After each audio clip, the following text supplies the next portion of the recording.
How to print from Canva.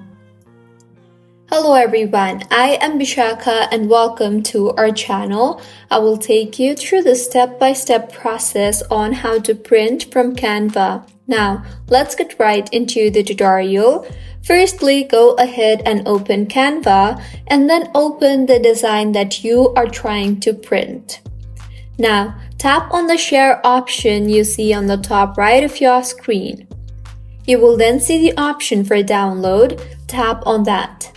Now in the interface that appears, tap on the File tab drop-down and select the PDF print option and further select the crop marks and bleed checkbox. Now tap on the download button and wait for the download to complete. Once downloaded, launch the file that you just downloaded. And now tap on the Command P option or tap on the File option on the top of your screen and then tap on the Print option you see there. Now, in the pop-up that appears, make the required changes and finally tap on the Print option, and with this the design will be printed.